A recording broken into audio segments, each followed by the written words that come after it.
kira-kira itu pakai metode apa? Pakai metode generasi atau apa? Penyaringan. Nah, generasi atau penyaringan itu salah satu metode pemisahan yang mudah. Dan ini kita akan mempelajari yang namanya metode pemisahan yang mudah. Untuk tujuan pembelajaran kita hari ini yaitu peserta didik mampu mengidentifikasi berbagai metode pemisahan campuran. Yang kedua,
yang namanya penyulingan atau destilasi karena perbedaan titik biji.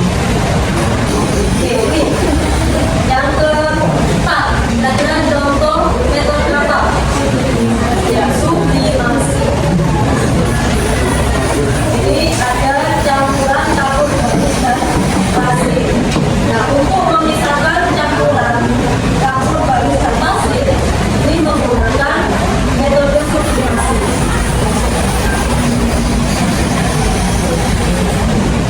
Dan nanti campur bagus itu akan nempel di sini.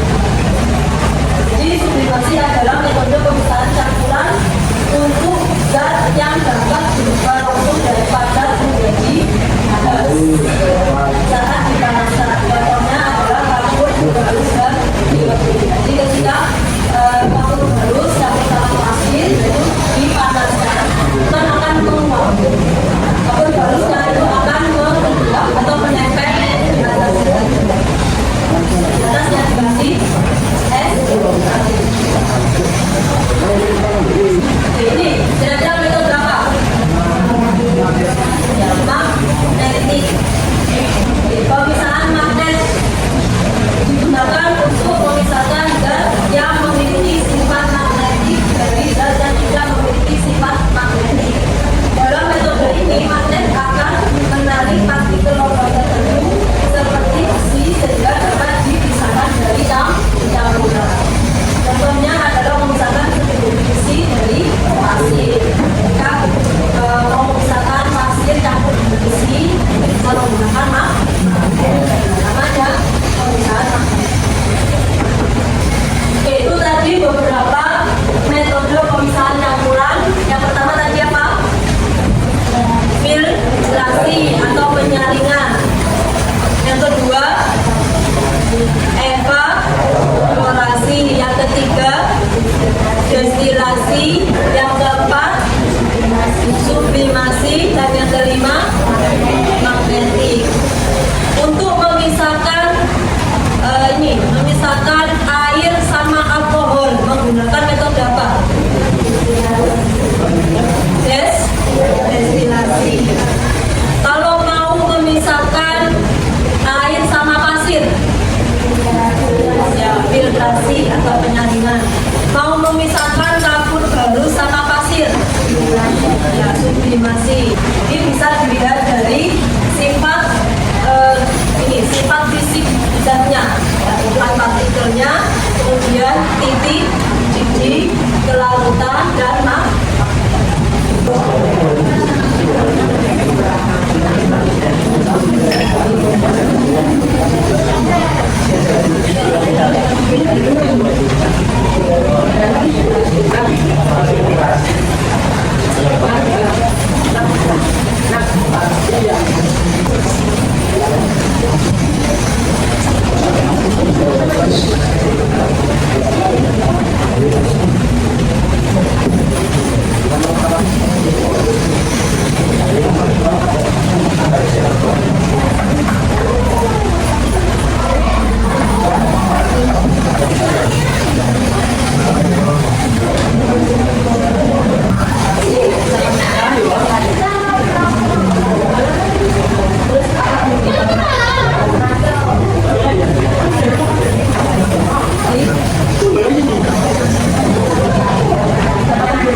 campuran, ada metode